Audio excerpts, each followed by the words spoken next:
Harrison Ford's been in a lot of visual effects movies. Is this the roughest one visual effects wise? We're going to talk about it. Welcome back to AsArt with Nick and John. We put out 3 videos a week, so please subscribe if you enjoy our content. They use full CG dogs. It looks like bears, and it looks like even the other dogs that are pushing the sleigh are CG. You would think maybe they would just have like a lead animated dog or something, like a Yogi Bear thing or whatever, and they have other animals. I don't know. Or Sonic, you know what I mean? Like your main character is CG but this, I don't believe the dog talks at all. It's just kind of like a good dog that cares for his master. It's based off of a book, and I believe there's an old animation of it too. Oh, really? Of like the dog in the story, and I just feels it's just like Hollywood's thing. Like it's a book. It's been they've tried different movies. Let's just revamp this again, kind of thing. And it's like, since technology is better, maybe we can add more emotion to the dog, kind of thing. But it's just a trip because like you look at a TV show like His Dark Materials, and the bear looks more realistic than this dog, even in the trailers. Yeah.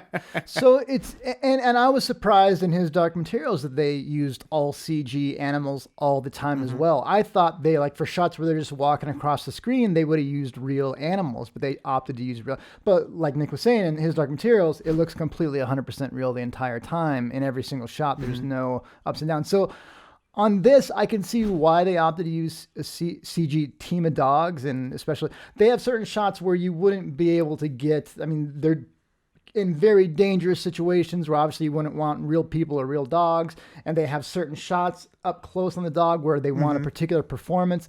But that being said, I feel like this would be a perfect Lord of the Rings type situation where they do everything they can with traditional practical effects, or in this case, a real dog. And in those shots where you need to have the close-ups and you really want, or, you know, even a better example yet in Lord of the Rings is Smeagol with Lord of the Rings, where, okay, we're going to do a version with Andy Serkis in there and a version with them not in there. And, or you know what, actually a better example would be, I think Spider-Man 2, they had Doc Ock with all of his tentacles or whatever. They did every shot that was going to have CG. They did a version with practical effects, and they did a version without the practical effects there, because they knew, okay, at the time they kind of had puppeteers moving the arms and stuff, right? And a lot of times they would look at the shot and say, did the practical effects work in that? Yeah, okay, boom, move on. You know, if it didn't, then they knew they had to do CG, but they had that there. I don't know. So Nick will probably put the video up on the screen. They had a guy in a GIMP suit, in a motion capture GIMP suit, laying on the ground by a campfire, acting like a dog. Why, at least for like the stand-in, why not have a real dog? You know, that just was puzzling. Well, you know what's cool about His Dark Materials? I don't want to jump back to that, but they had puppets. Yes. Yeah. And they had the puppeteers acting with the actors and stuff, so they feel, and it's just like Harrison Ford. I don't know if he's been checking out lately in all of his movies. I could just see him like fully checking out of this film if there's just like people on the ground, and like with his personality and stuff. I'm so curious what he like thought of in his head when he was like acting with the guy on the ground. In his gravelly voice, I can't believe I'm doing this. That was good, dude. That was good.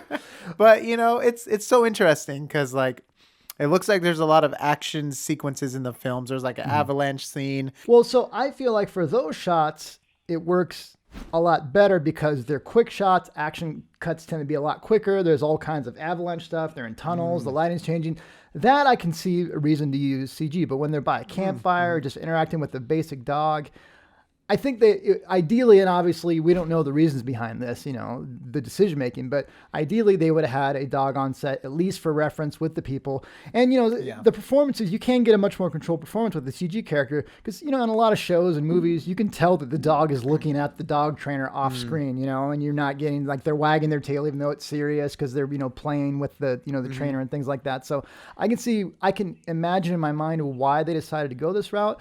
But then when you have so many shots, it's a main character. And, you know, the reason we still haven't gotten to 100% perfect, believable humans is because we see each other every single day. If you think about online, aside from people, what do we see most of online? We see dogs and cats. And so if you talk about the uncanny valley, we're going to be really good at picking up imperfections on dogs and cats. Yeah. That being said, they've done some amazing work here. Like there's scenes where the dog's fur is completely wet and it's matted like it's wet. So I think honestly, I think it was the animation that threw me off more than the actual renderings. Mm-hmm. Like Everything kind of just felt off though. Like even the lighting kind of felt off on the dog.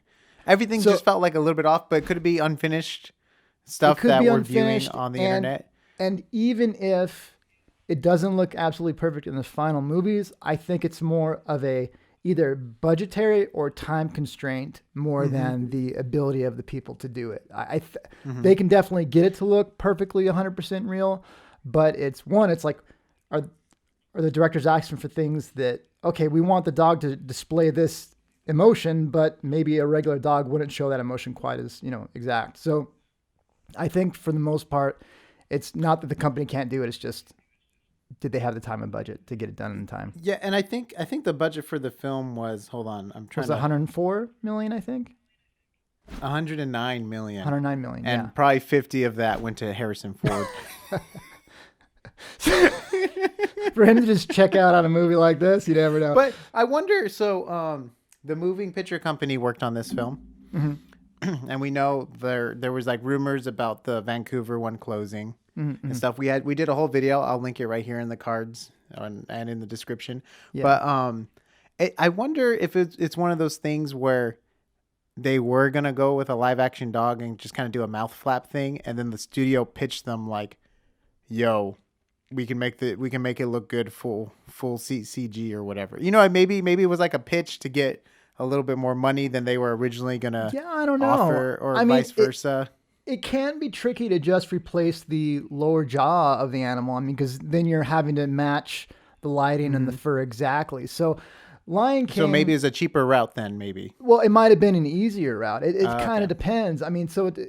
Because this studio also worked on the Lion King remake too. Yeah, so they can do very, very, very realistic, perfectly looking animals. Mm-hmm. But then again, you think about Lion King, a lot of the environments and every single animal was full CG, so it didn't have to fit in with live action. And I'm assuming since they knew from there was no human, there was no human standing next to him. Yeah. Jungle Book did well when they had Mowgli and the character and the animals and stuff like that. That was pretty impressive.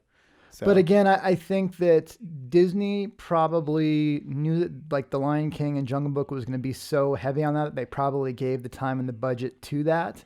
I really think it's probably either they had to get a lot done really quickly, or they weren't given the budget to get it to look exactly the way it needed to. Or maybe the budget was taken away by fixing Sonic.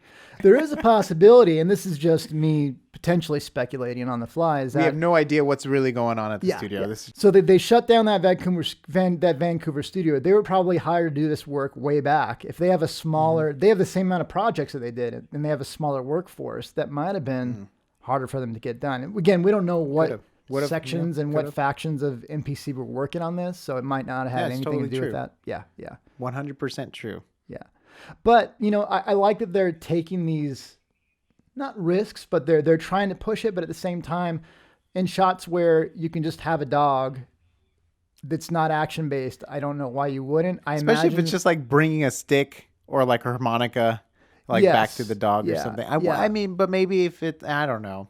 It's a tough decision. It was a call that the director maybe went with, or the producers. Maybe it was cheaper overall than even bringing dogs on and having to do the added expressions and stuff like that. Because then you do have to worry about, okay, well, if we have multiple dogs, do the dog patterns of hair match? And how many dogs do we have to work with? So it could be difficult. And like I said, I'm sure we've all seen examples where you have dogs that are acting, but you can see they're looking at the trainer off screen trying to get the performance. So I can understand why they did it, but for certain shots, instead of a guy in a gimp suit on the ground by a campfire, just have a real dog.